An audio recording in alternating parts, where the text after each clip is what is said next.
చైతన్య రథం వీక్షకులకు స్వాగతం, నమస్కారం. ఈరోజు మనతో పాటు మన స్టూడియోలో డాక్టర్ గడ్డిపాటి శ్యాంప్రసాద్ గారు ఉన్నారు. సుపరిపాలన, అసమర్థ పాలన గురించి ఆయన అడిగి తెలుసుకుందాం. నమస్తే ప్రసాద్ గారు. నమస్తే అండి. సంవత్సరం సుపరిపాలన, గత 5 ఏళ్ల అసమర్థ పాలన ఎలా విశ్లేషిస్తారు? సుపరిపాలన, అసమర్థ పాలనలోనే దాంట్లో అర్థంలోనే అయిపోయింది అసలు దాని సబ్జెక్ట్ మొత్తం. ఎందుకంటే అసలు కంపేరబుల్లే కాదు రెండు. అసలు కంపారిజన్ చేస్తానికి వీలు లేనంత వ్యత్యాసం ఉంది. ఈ సుపరిపాలన అనేది ఒక అద్భుతమైన మనిషి చేతిలో ఉంది. ఒక దార్శనికుడు, సమర్థుడు, అనుభవజ్ఞశాలి, కఠోర పరిశ్రమ చేసే నాయకుడు మన చంద్రబాబు నాయుడు గారు, కూటమి నాయకుడు, మన ముఖ్యమంత్రి గారు. ఈ సంవత్సరంలో ఈ సుపరిపాలన అంటే ఏంటో, పరిపాలన ఎట్లా చేయాలో భారతదేశాన్ని అందరికీ చూపించగలిగాడు. ఇవాళ నభూతో నభవిష్య అన్నట్టుగా చేశాడు ఆ పాలన. అంటే ఇవాళ చూపించడం అంటే మీ గతంలో కూడా చూపించాడు ఆయన. కాకపోతే ఇవాళ ఊబిలో ఉన్న రాష్ట్రాన్ని కూడా బయటికి ఎలా తీసుకురావాలో ప్రపంచానికి చూపించాడు. అది గొప్పతనం. పూర్తిగా సర్వనాశనం అయిపోయిన రాష్ట్రాన్ని, అప్పుల మయమైపోయిన రాష్ట్రాన్ని, అరాచకంగా సృష్టించిన రాష్ట్రాన్ని దానిలో గాడిలో పెట్టాలంటే ఎంత విజన్ ఉండాలి, ఎంత సమర్థత ఉండాలి, ఎంత అనుభవం ఉండాలి, ఎంత దానికి ప్యాషన్ ఉండాలి, చేయాలి, ప్రజల మీద ప్రేమ ఉండాలి, ఎంత హార్డ్ వర్క్ చేసి ఉంటాడు ఆయన. అందుకని అది సుపరిపాలన చేయగలిగాడు అన్ని విషయాల్లోనూ. అరాచకంలో నుంచి, విధ్వంసంలో నుంచి వికాసంలోకి తీసుకెళ్ళటానికి ఎంత కష్టపడాలి. సామాన్యమైన విధ్వంసమా? అరాచకం, దుర్మార్గం, అన్యాయం, ఈ అవినీతి, పూర్తిగా అసలు చెప్పటానికి వీలు లేనన్ని పదాలు వాడచ్చు దానికి. అంత దారుణమైన 5 సంవత్సరాల పాలన నుంచి ఒక్క సంవత్సరంలోనే రాష్ట్రాన్ని గాడిలో పెట్టగలిగిన శక్తి ఉన్న నాయకుడు భారతదేశంలోనే ఇవాళ ఈ దార్శనికుడు. ఏమేం చేశాడు, ఎలా తేడా ఉంది, సుపరిపాలన అంటే ఏంటి అనేది చెప్పదలుచుకున్నాను నేను. ఏంటంటే ఆ గత 5 సంవత్సరాల్లో మన ప్రజావేదిక ధ్వంసం చేసి పరిపాలన స్టార్ట్ చేశారు వాళ్ళు 5 సంవత్సరాలు. అది దారుణంగా మొదలుపెట్టుకుని ఏ నాయకుడు 151 సీట్లు తెచ్చుకున్న నాయకుడు ప్రజలకి ఇష్టమైన పనులు చేయాలి కానీ, ప్రజలకి నిర్మాణాత్మకంగా ఉండాలి కానీ విధ్వంసాత్మకంగా ఉండకూడదు. అది ఫస్ట్ స్టెప్లోనే, ఫస్ట్ రోజులోనే ఆయన అది అసమర్థుడని తేలిపోయింది అక్కడ. అంటే ప్రజలు మర్చిపోయింది ఏంటంటేనండి, ప్రభుత్వంలోకి రాకముందే, ఎన్నికలకు ముందే బాబాయిని గొడ్డలతో వేపించిన సంగతిని మర్చిపోయి భస్మాసుడిని నెత్తిన పెట్టుకుంటున్నామన్న సోయి లేకుండా పెట్టుకుని అనుభవించారు 5 ఏళ్ళు. ఎట్లా అంటే అది ప్రజల్ని నమ్మించగలిగాడు.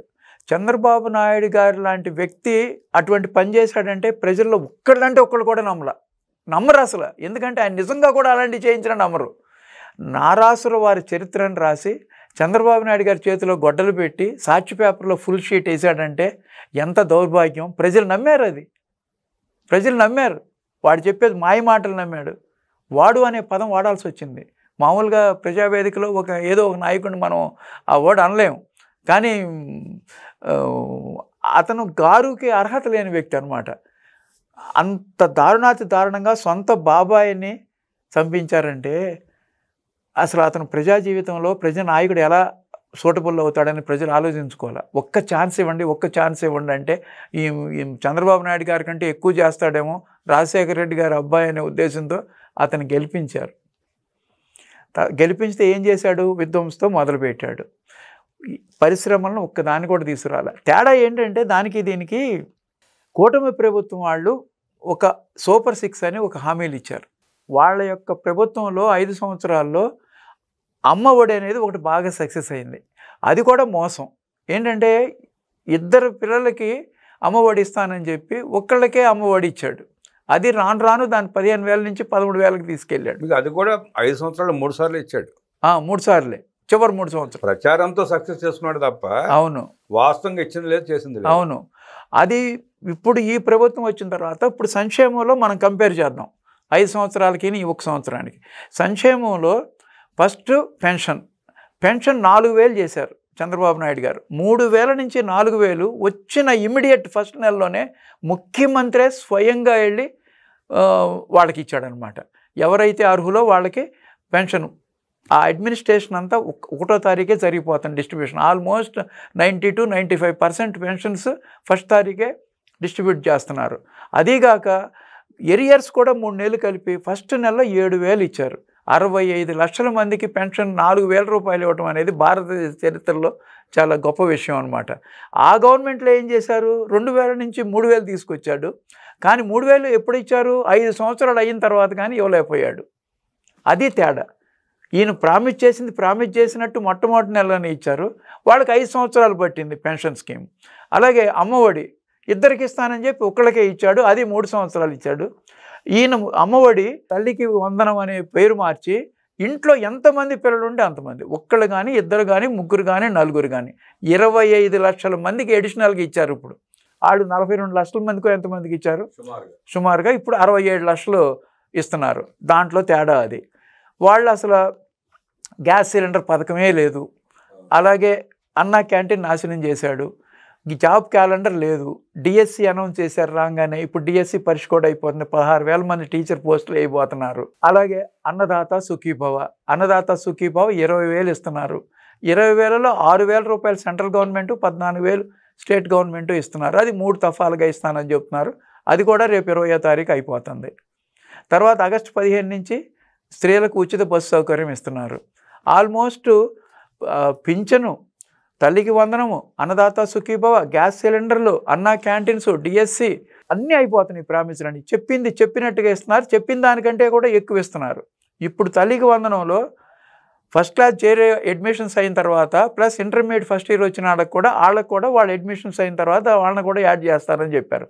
దగ్గర 10,000 కోట్ల రూపాయలు తల్లికి వందనానికి ఖర్చు పెడుతున్నారు.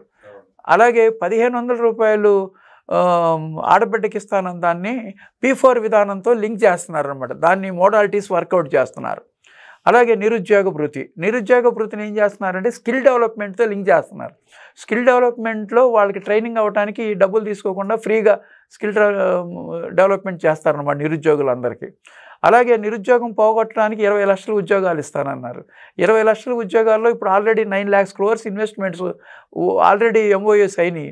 వాటి ద్వారా దగ్గర 5 lakhs to 6 lakhs ఉద్యోగాలు వచ్చే అవకాశం ఉందన్నమాట. అది కూడా ఫస్ట్ ఇయర్లోనే, మొట్టమొదటి సంవత్సరంలోనే 9 లక్షల కోట్ల రూపాయల ఇన్వెస్ట్మెంట్స్ వచ్చినాయి అంటే అది ఏ రాష్ట్రంలోనూ ఇంతవరకు భారతదేశ చరిత్రలో గవర్నమెంట్ ఫామ్ అయిన ఒక్క సంవత్సరంలో నన్ను తెచ్చుకోలేకపోయారు. అతను గవర్నమెంట్ 5 సంవత్సరాలు ఏం చేశాడు, అమర్ రాజా బ్యాటరీస్ 10,000 కోట్ల ఇన్వెస్ట్మెంట్ వస్తుంటే దాన్ని పోగొట్టాడు, HSBC పోగొట్టాడు, లులు పోగొట్టాడు, SCL టెక్ విజయవాడలో ఉంటే దాన్ని నిర్వీర్యం చేశాడు, అశోక్ లేలాండ్ పోగొట్టాడు, జాకీ పోగొట్టాడు. ఇవన్నీ పోగొట్టగా ఒక్క ఇండస్ట్రీ కూడా రాలే, ఒక్క పైసా కూడా ఇన్వెస్ట్మెంట్ చేయలేదన్నమాట. అదే ఇప్పుడు 9 లక్షల కోట్ల ఇన్వెస్ట్మెంట్ తేడా. అది అభివృద్ధిలోనూ తేడా, సంక్షేమంలోనూ తేడా, అలాగే రోడ్లు ఇన్ఫ్రాస్ట్రక్చర్. 5 సంవత్సరాల్లో రోడ్లన్నీ గుంటలు పడిపోయి ఎన్ని వేల మంది చనిపోయారో మనందరికీ తెలిసిన విషయమే. ఇప్పుడు R&B రోడ్స్ కాక, పంచాయతీ రోడ్స్ కాక, విలేజెస్లో సిమెంట్ రోడ్స్ వేస్తున్నారు. నేను రీసెంట్గా గుంటూరు కృష్ణా జిల్లాలో వెళ్ళా. మెయిన్ రోడ్స్ సిటీస్ నుంచి విలేజెస్కి వెళ్ళే రోడ్స్ వేస్తున్నారు R&B, మళ్ళీ చిన్న టౌన్స్ నుంచి విలేజెస్కి వెళ్ళే వేస్తున్నారు, విలేజెస్లో సిమెంట్ రోడ్స్ వేస్తున్నారు. ఇంత చక్కగా చేస్తున్నారు, రిపేర్ చేస్తున్నారు, బాగా పోయిన చాటు ఫుల్గా వేస్తున్నారు. అది కూడా దానికి కూడా కొత్త సిస్టమ్ తీసుకురాబోతున్నారు. అది కూడా నేషనల్ హైవేస్ రోడ్స్ ఎలా ఉంటాయో ఆ క్వాలిటీ తీసుకురాబోతున్నారు నెక్స్ట్ ఇయర్స్ నుంచి. దానికి ఒక సిస్టమ్ దాన్ని ఎవాల్వ్ చేస్తున్నారు. అందుకని రోడ్ల గురించి దాంతో కంపేర్ చేయడానికి వీల్లేదు, ఇండస్ట్రీస్ గురించి దాంతో కంపేర్ చేయడానికి వీల్లేదు, సంక్షేమం కంపేర్ చేయడానికి వీల్లేదు. అలాగే అరాచకం పూర్తిగా తొలగించారు. అసలు ఆంధ్రప్రదేశ్ ప్రజలకి జూన్ 12వ తారీఖున స్వతంత్రం వచ్చింది. అసలు సంక్షేమం చేయకపోయినా, అభివృద్ధి చేయకపోయినా మాకు స్వతంత్రం కావాలి, వాక్ స్వాతంత్రం కావాలి అని ప్రజలందరూ కోరుకున్నారు. అది ప్రజలు సాధించిన విజయమే. ప్రజలు ఓట్లు వేసిన ద్వారా కుటుంబ ప్రభుత్వాన్ని అధికారంలో తెచ్చారు కాబట్టి అది ప్రజా విజయమే. అలా ప్రజలకి అభివృద్ధి సంక్షేమం కంటే కూడా వాళ్ళకి స్వేచ్ఛగా బ్రతకాలి, మా వాక్ స్వాతంత్రం కావాలనే ఒక మెయిన్ కాన్సెప్ట్తో ఓడించారు. వాడి అరాచకం చూడలేక అతన్ని నేను అన్పార్లమెంటరీ వర్డ్ వాడాను. అన్పార్లమెంటరీ వాళ్ళు మీకంటే చిన్నాడు వాడచ్చు. సహజంగా ఇంట్లో చిన్నపిల్లలు ఉంటే మనం వాడనక వారు అని అనం కదా. అంటే ప్రజాజీవనంలో ఓపెన్ ప్లాట్ఫామ్లో మాట్లాడటం అనేది అంత కరెక్ట్ కాదు.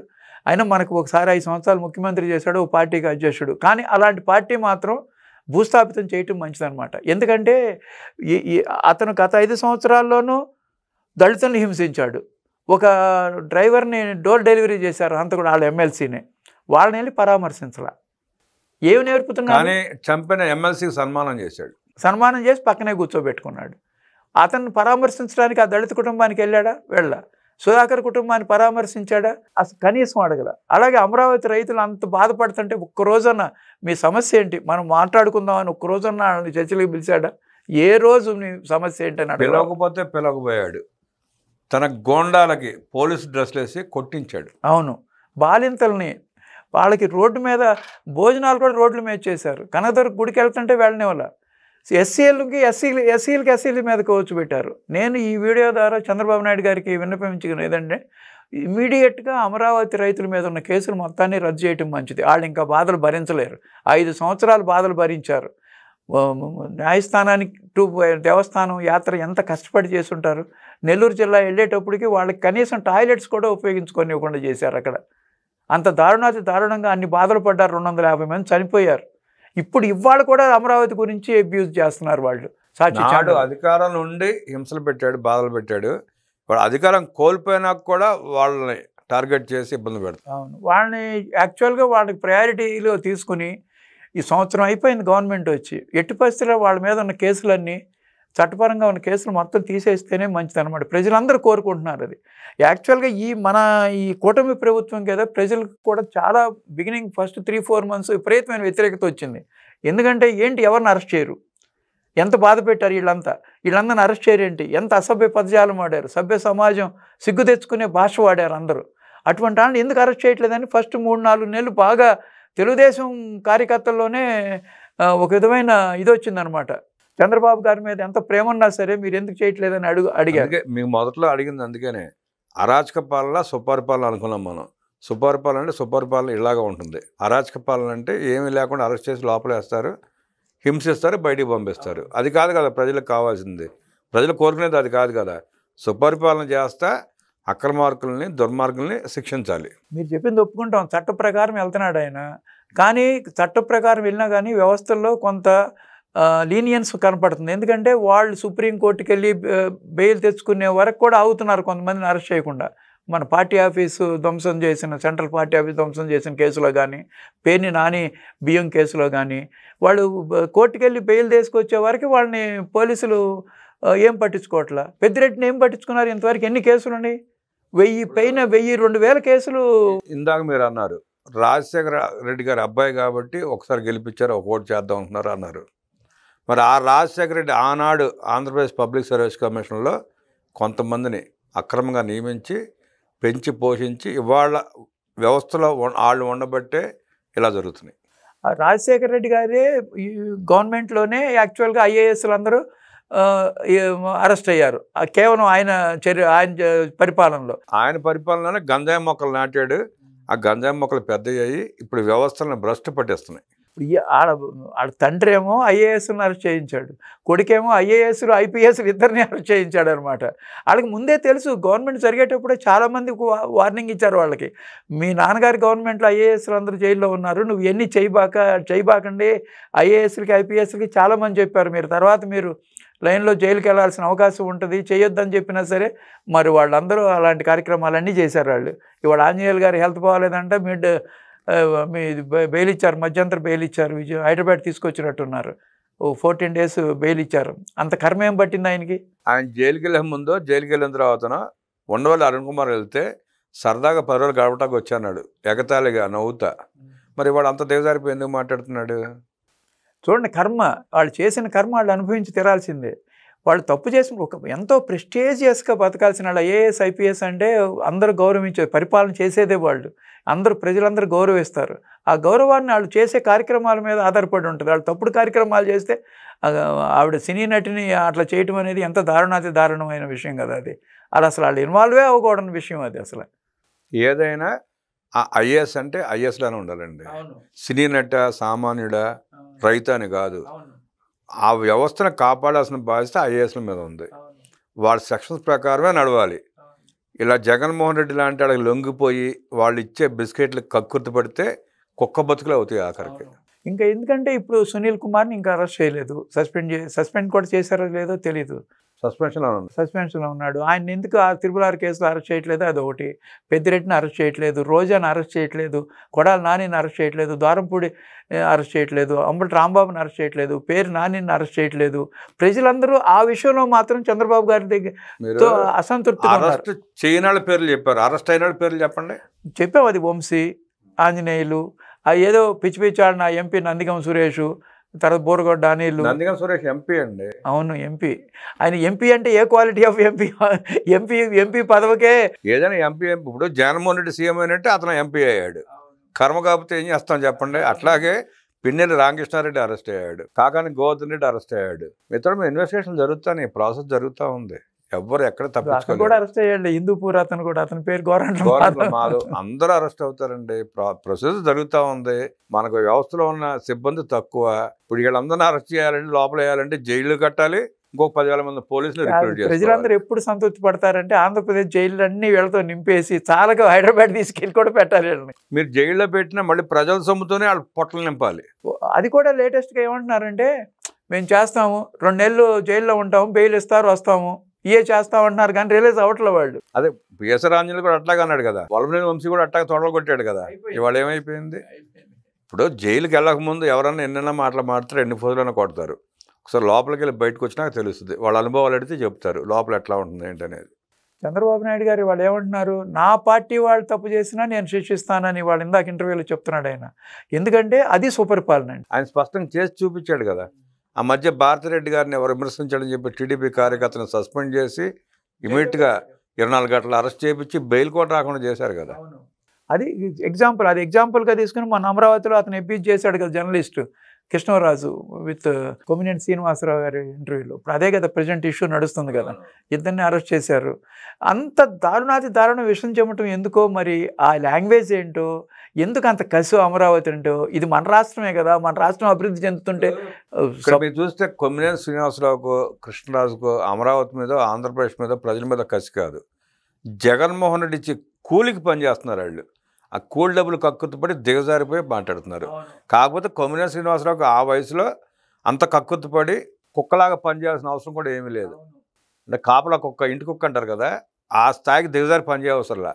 ఆయనకి 70 ఏళ్ళు వచ్చినాయి, కార్తీకతో బాగా సంపాదించుకున్నాడు, వెనక ముందు ఎవరు ఉన్నట్లేరు, హ్యాపీగా ఎంజాయ్ చేయొచ్చు లైఫ్ని. జగన్మోహన్ రెడ్డి అంత దిగజారిపోయి బ్రతకాల్సిన అవసరం లేదు. అయినా బ్రతుకుతున్నాడంటే ఆ డబ్బుల కోసమే.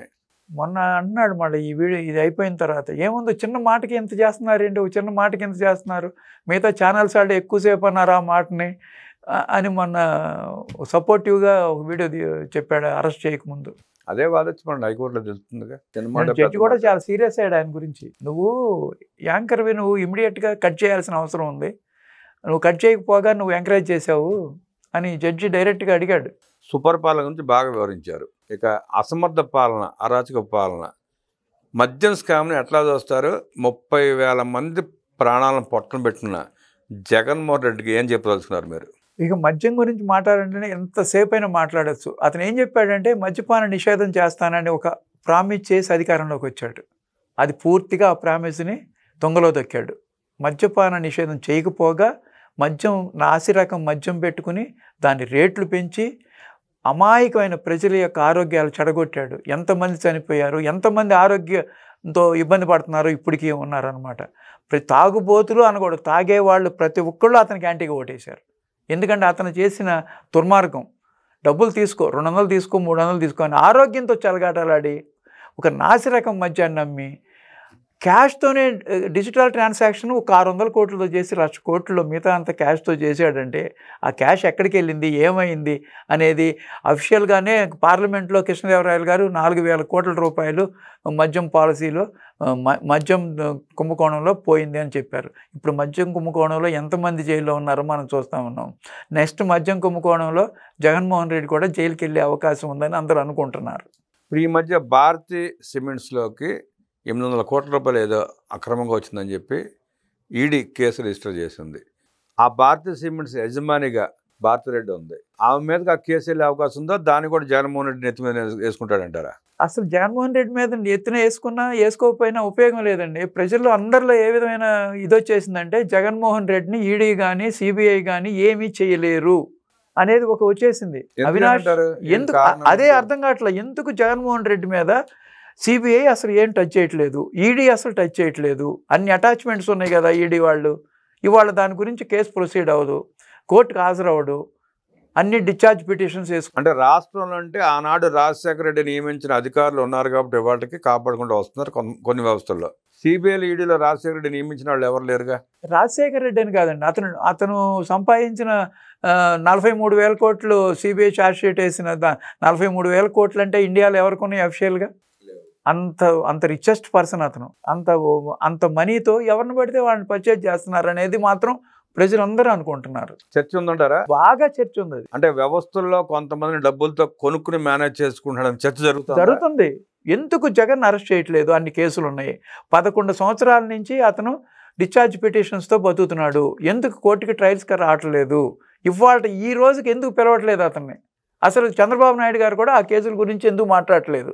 అంటే సిబిఐ ఈడీ కేసులు చంద్రబాబు నాయుడు గారు ఆధీనంలో ఉండవు. అంటే వాటిని డైరెక్ట్ గా అడగక్కర్లా, ఎందుకంటే డబుల్ ఇంజిన్ సర్కార్స్ మనకి. ఇప్పుడు డైరెక్ట్ గా మోడీ గారు అయినా మోడీ గారు కానీ లేకపోతే అమిత్ షా కానీ ఆ వ్యవస్థలతో సంబంధం ఉంటాయి. స్వయం ప్రతిపత్తి గల సంస్థలే. మీకు సుప్రీంకోర్టు ఎలాంటిదో ఈడీ సిబిఐ కూడా అలాంటిదే.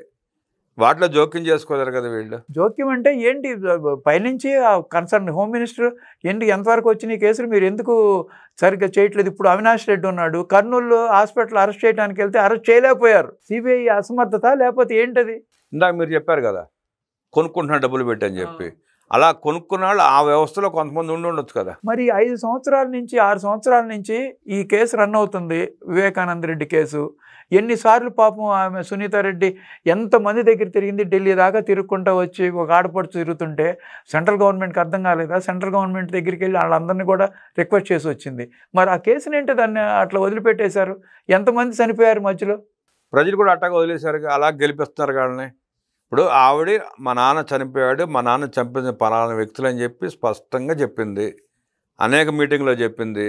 అయినా అదే పులివెందులో జగన్మోహన్ రెడ్డి గెలిపించారు, అదే ఎంపీ పార్లమెంట్లో అవినాష్ రెడ్డిని గెలిపించారు.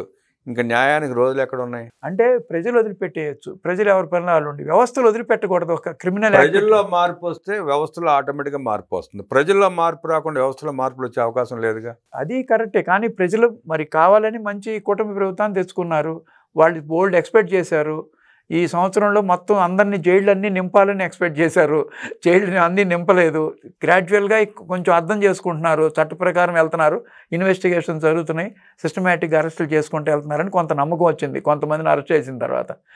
డైరెక్ట్గా జగన్ కేసు మాత్రం అందరికీ డౌట్గా ఉంది. ఎందుకని జగన్ని కోర్టుకు కూడా తీసుకురాలేకపోతున్నారు అనేది చర్చ జరుగుతుంది పబ్లిక్లో. ప్రతి ఒక్కళ్ళతోనూ ఆ చర్చ ఉంది. జగన్ని ఎందుకు అరెస్ట్ దాకా కాదు, కోర్టు దాకా కూడా తీసుకురాలేకపోతున్నారు. అందుకనే అతను ధైర్యంగా ఏది పడితే అది చేయగలుగుతున్నాడు. రౌడీలకు సపోర్ట్ చేస్తున్నాడు. గంజాయి తాగే వాళ్ళకి తెనాలి వెళ్ళి సపోర్ట్ చేసి వచ్చాడు. వాళ్ళకి అట్లా సపోర్ట్ చేసి వచ్చాడు కాబట్టి నిన్న పొదిల్లో గొడవ చేయగలిగారు, వాళ్ళు రాళ్ళు వేయగలిగారు. అంటే మాకు వెనకాల మా నాయకుడు ఉన్నాడు, మేము ఏం చేసినా సరే సపోర్ట్ వస్తాడు.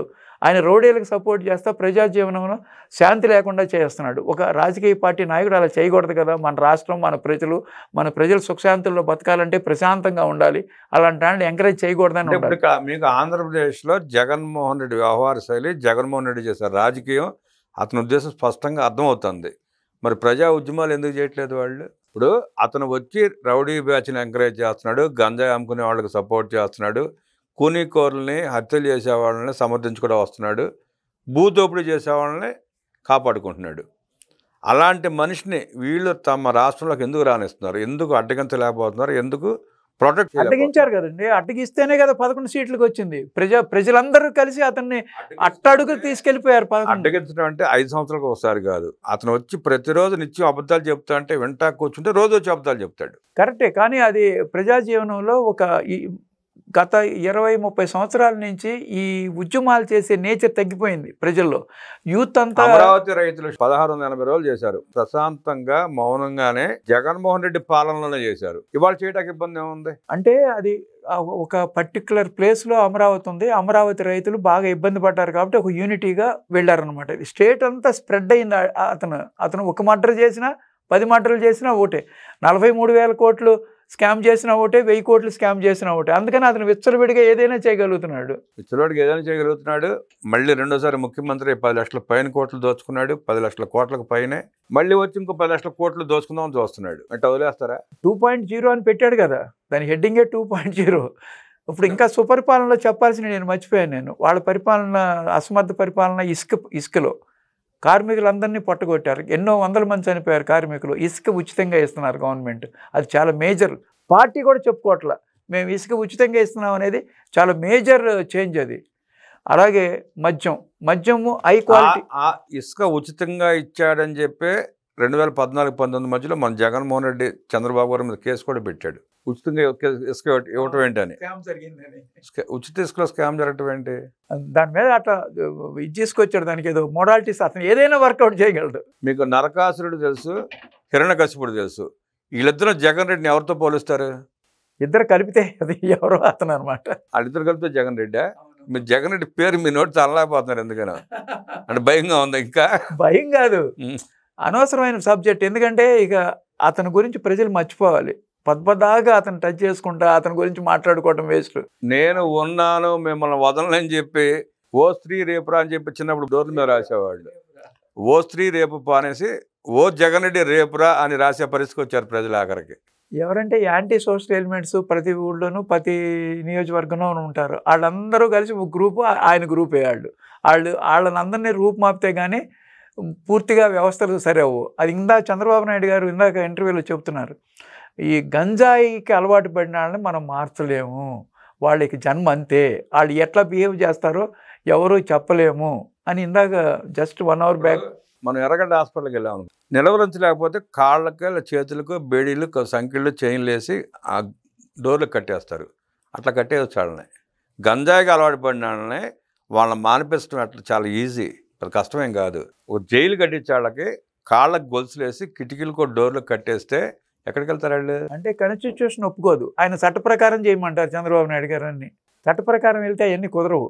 మొన్న తెనాల్లో వాళ్ళని రోడ్డు మీద లాఠీలు పెట్టి కొడితేనే అది పెద్ద గొడవ చేస్తున్నారు. వాళ్ళు 10 మంది గొడవ చేస్తే ప్రపంచం అంతా సంతోషించి. అవును, ఇప్పుడు మీరు చెప్పింది కరెక్టే. ఇట్లా గొలుసులు వేసి ఇట్లా చేసేది ఎప్పుడు వస్తుందంటే స్టేట్ కొంచెం నిలదొక్కుకోవాలి, అప్పుల పాల నుంచి బయటపడాలి, ఇండస్ట్రీస్కి ఎక్కువ రావాలి. వచ్చిన తర్వాత మీకు రాష్ట్రం బాగుపడాలన్నా, రాష్ట్రంలోకి పెట్టుబడులు రావాలన్నా, రాష్ట్రంలో ప్రశాంతంగా వ్యాపారాలు చేయాలన్నా జగన్ రెడ్డి లాంటి ముఠా నాయకులు, గంజాయి అమ్ముకునేవాళ్ళు, మటలు చేసేవాళ్ళు లేకపోతేనే ప్రశాంతంగా అందరూ వస్తారు హ్యాపీగా. అలాంటి వాళ్ళు తిరిగినంతసేపు ఎవడో రాటా కూడా భయపడతారు. చంద్రబాబు నాయుడు గారు ఎంత మంచి వ్యక్తి అయినా, అద్భుతమైన పాలన చేసిన, సంపద సృష్టించిన ఇలాంటి అరాచకాలు ఉన్నప్పుడు రాటాకి ఎవడు ఇష్టపడతాడు? అంటే ప్రజలందరూ కొంచెం రియలైజ్ అవ్వబట్టే 124 సీట్లు వచ్చి 11 సీట్లకి తగ్గిపోయాడు. గ్రాడ్యువల్గా ఆయన సంఘ బహిష్కరణ చేస్తారు. ఏ నియోజకవర్గంలో ఆ నియోజకవర్గంలో గ్రాడ్యువల్గా గుంటూరు, కృష్ణా జిల్లాలు ఉన్నాయి ఇప్పుడు నాకు తెలిసిన జిల్లాలు. ఆ జిల్లాల్లో యాక్చువల్గా ప్రతి నియోజకవర్గాల్లోనూ వైఎస్ఆర్సీపీ పార్టీ సరిగ్గా లేదు, సరైన నాయకుడే లేడు. ఇప్పుడు రేపలలో దోపిడీదారులు దొంగలు ఉన్నారుగా. ఇప్పుడు రేపల నియోజకవర్గం ఉంది, మోపిదేవి వెంకటరమణ తెలుగుదేశంకి వచ్చేసాడు, దాంట్లో ఇక ఆ నియోజకవర్గంలో లేదు. తర్వాత వేమూరు నియోజకవర్గం నేను ఎగ్జాంపుల్ చెబుతున్నా. వేమూరు నియోజకవర్గం ఉంది, నక్కా ఆనందబాబుకి ఎదురు ఎవరు లేరు. అక్కడ ఇటువరకు నాగార్జున తీసుకెళ్ళి ప్రకాశం జిల్లాలో పెట్టాడు. రేపల్ల, వేమూరు, పొన్నూరులో సరైన క్యాండిడేట్ లేడు. అసలు గుంటూరుకి ఎంపీ క్యాండిడేటే దొరకలా. మనం ఉమారెడ్డి వెంకటేశ్వర గారు అల్లుండి పెట్టారు, పాపం నాకు వద్దు బాబు అంటే ఎంపీగా పెట్టారు ఫేమసాన్ మీద. ఒక్క నియోజకవర్గంలో సరైన క్యాండిడేట్ ఉన్నాడు గుంటూరు జిల్లాలో. మంగళగిరిలో లేరు, చిలకలూరుపేటలో లేరు, పొన్నూరులో లేరు. అంటే ఇప్పుడు మీకు లేరని మీరు అనుకుంటున్నారు. మొన్న తెనాలి వెళ్ళి పలకరించాడు గంజాయి బ్యాచ్ని. వాళ్ళు ఒకడికి ఎమ్మెల్యే ఇస్తాడు, ఒకరికి ఎంపీ ఇస్తాడు. అట్లా చేస్తారు. నందిగం సురేష్కి ఎంపీ క్యాండిడేట్ ఇవ్వాలా? చాలా మందికి ఇచ్చాడు. ఒక నందిగం సురేష్ ఏముంది? అట్లా జగన్మోహన్ రెడ్డి సీట్లు ఇచ్చిన వాళ్ళు 80% మంది ఆళ్లే కదండి. అవును, అతనే గోరంట్ల మాధవు. 80% మంది పేర్లే ఉంది, 80% మంది ఆళ్లే కదా. ఓవరాల్గా మరి ఏమనుకుంటున్నారు, ఎట్లా చూస్తారు? ఎట్లా అంటే ఇప్పుడు ఇదంతా మనం ఏంటంటే ఈ లాస్ట్లో మాట్లాడుకున్నంతా ఈ జగను కేసులు, ప్రజలు ఏమనుకుంటున్నారు ఈ గురించి మాట్లాడుకున్నాం. దీనికంటే కూడా ముఖ్యమైన పార్ట్ మొదట్లో మాట్లాడుకున్నాం మనం. సుపరిపాలన అంటే మొత్తం సూపర్ 6 అంతా సక్సెస్ చేశారు. విశ్వసనీయత అంటే అది. మన కూటమి ప్రభుత్వం ఇచ్చిన హామీలన్నింటినీ అమలు పరుస్తుంది, చెప్పిన దానికంటే కూడా ఎక్కువ చేస్తుంది. అదే కాకుండా అభివృద్ధి, అన్ఎక్స్పెక్టెడ్గా ఎవరు ఎక్స్పెక్ట్ చేయలేనంత విధంగా 9 లక్షల కోట్ల ఇన్వెస్ట్మెంట్స్ ఎంఓయూ చేసింది. ఆ ఎంఓయూ చేసిన ఇండస్ట్రీస్ కూడా సామాన్యమైన ఇండస్ట్రీస్ కాదు. రిలయన్స్ 65,000 కోట్లు, ఏంటి 500 ప్లాంట్లు CBZ కంప్రెస్డ్ బయోగ్యాస్, ఒక్కొక్క ప్లాంట్ 130 కోట్లు, 500 × 130 65,000 కోట్లు. అది ఆల్రెడీ స్టార్ట్ అయిపోయింది. విజయవాడలో కూడా అయిపోయింది. అది రిలయన్స్. టాటా పవర్ 49,000 కోట్లు clean energy, solar, wind energy, అది టాటాస్ టాప్ కంపెనీ. అట్లాగే NTPC గ్రీన్ ఎనర్జీ 180,000 కోట్లు పూడిమెడక అనకాపల్లిలో. అట్లాగే ArcelorMittal 130,000 కోట్లు నక్కపల్లి. అన్నీ నార్త్ కోస్టల్ డిస్ట్రిక్ట్స్ బ్యాక్వర్డ్గా ఉన్నాయని అక్కడ పెడుతున్నారు. అలాగే వైజాగ్లో TCS తీసుకొచ్చారు. తర్వాత BPCL 1,00,000 కోట్లు పెట్టి రామాయపట్నంలో పెడుతున్నారు. మొత్తం రాయలసీమ అంతా క్లీన్ ఎనర్జీ, గ్రీన్ ఎనర్జీ పెడుతున్నారు. చంద్రబాబు నాయుడు గారు అభివృద్ధి చేయడంలో డోకా ఉండదండి. అద్భుతంగా తయారవుద్ది రాష్ట్రం.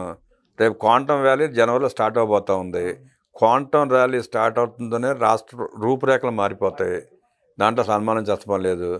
ఇక మీ కర్తవ్యం ఏంటంటే, మీకు గుర్తుందో లేదో, గుంటూరు జిల్లా అనుకుంటా, సమ్మర్ వస్తే రాత్రిపూట సాయంకాలం 7 కాడి నుంచి తెల్లారి 5 దాకా ఊళ్ళో ఒక 20 మందో 30 మందో కుర్రాళ్ళు, పెద్దాళ్ళు, మధ్య వయస్కులు కర్రలు పట్టుకుని కాపలా కాసుకునేవాళ్ళు ఆ ఊరికి.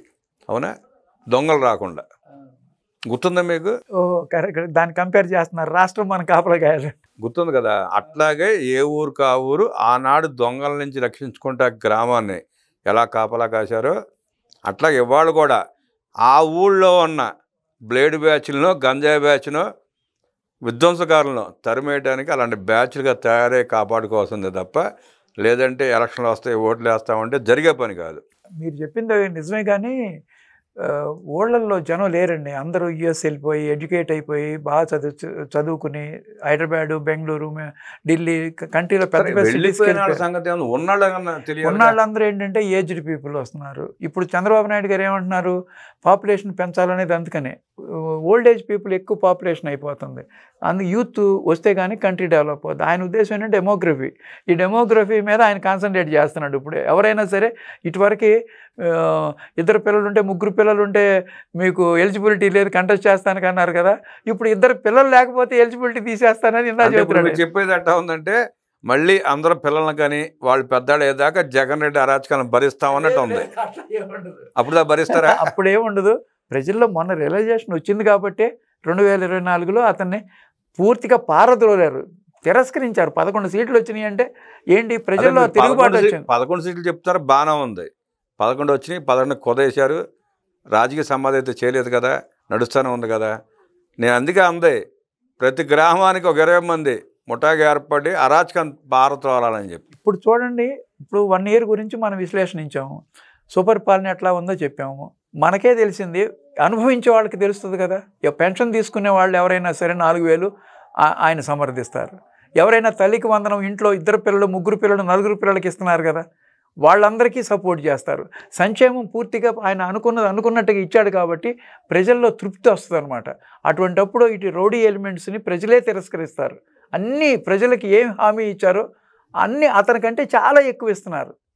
కాబట్టి ప్రజల్లో తృప్తి వస్తే అదే ఆటోమేటిక్గా సెల్ఫ్ ప్రొటెక్షన్ అనమాట.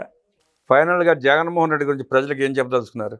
జగన్మోహన్ రెడ్డి లాంటి వాళ్ళని గురించి 2024లోనే ప్రజలకు తెలిసిపోయింది. గత 5 సంవత్సరాలు అరాచకం అనుభవించారు, ఆ పీడ వదిలిపోయింది బాబోయ్ అనుకుంటున్నారు ప్రజలు. ఇంకా కూడా కొంతమంది, నిన్న పొదిల్లో కూడా జనం 10-15 వేల మంది వచ్చినట్టున్నారు. ఇంకా కూడా కొంతమంది పబ్లిక్, అంటే 10-15 వేల మంది రాలేదు, 3,000 చిల్లర మంది అంత వచ్చారు. పొదిలి అనేది చిన్న టౌను, మీకు ఎంతమంది వచ్చినా రోడ్డు ఇరుగ్గా ఉంటాయి కదా, అట్టా కనపడుద్ది. దాని తోడు గ్రీన్ మ్యాట్లు ఉంటాయి కదా. కానీ చంద్రబాబు నాయుడు గారు ఇందాక అన్నారు 15 వేల మందిని తీసుకొచ్చి దౌర్జన్యం చేశారు, మహిళల మీద రాళ్ళు వేశారు, కొంతమంది పోలీసు తీసుకొచ్చారు. అలాంటి వాళ్ళకి ఏంటంటే కొంతమంది కరడు కట్టిపోయి ఉంటారు. ఇప్పుడు 40% ఓట్స్ ఉన్నాయి అంటున్నాడు. కాకపోతే ఇప్పుడు ప్రజెంట్ ఎలక్షన్ పెడితే అతనికి 20% కూడా రాదు. ఎందుకంటే చూస్తున్నారు పరిపాలన. సుపరిపాలన అంటే ఏంటో చూశారు. ఇన్వెస్ట్మెంట్స్ వస్తున్నాయి, రోడ్స్ వచ్చినాయి, అరాచకం పోయింది, సంక్షేమం కూడా అనుకున్నట్టుగా ఇంటి దగ్గరికే డబ్బులు వచ్చేస్తున్నాయి. అందరికీ పెన్షన్ వస్తుంది, తల్లికి వందనం వస్తుంది, రైతుకు అన్నదాత సుఖీభావ వస్తుంది, బస్సు ఉచిత బస్సు వస్తుంది, సిలిండర్లు వస్తున్నాయి. ఇంటి దగ్గర 5 పైసలు ఖర్చు లేకుండా పల్లెటూరులో ఇవన్నీ అనుభవిస్తుంటే ఇంకా అంతకంటే వాళ్ళకి కావాల్సింది ఏముందండి? ఇది సుపరిపాలనేగా. వాళ్ళకి రోడ్లు వేస్తున్నారు, ఇంట్లో కూర్చోబెట్టి తిండి పెడుతున్నారు శుభ్రంగా. అది ఒక్కటే కాదు, మీరు చెప్పినట్టు క్వాంటమ్ వ్యాలీ అనేది ఇండియాలో ఫస్ట్ ఆఫ్ ఇట్స్ కైండ్. వరల్డ్లోనే 6 కంట్రీస్లోనే ఉంది. ఆల్రెడీ ఓన్లీ 2 కంట్రీస్లోనే అది ఇంకా స్టార్ట్ అయింది. ఇప్పుడు భారతదేశంలో అది IBM, TCS, L&T మూడికి అప్పచెప్పారు 4,500 కోట్లు. రేపు జనవరి 1 కల్లా దాన్ని స్టార్ట్ చేయాలనే ఉద్దేశంతో ఉన్నారనమాట. అది కనుక స్టార్ట్ అయితే దాని ఎకో సిస్టంతో అమరావతి, మన ఆంధ్రప్రదేశ్ ఎంత అభివృద్ధి చెందుతాయో ఊహకు అందదనమాట. ఇప్పుడు ఇక్కడ మనకి సైబర్ సిటీలో సైబర్ టవర్స్ స్టార్ట్ చేసినప్పుడు ఈ కంప్యూటర్స్ కూడబెడతాయా, IT కూడబెడతాయా అన్నారు ఆ రోజు. ఇవాళ ఏంటి పరిస్థితి?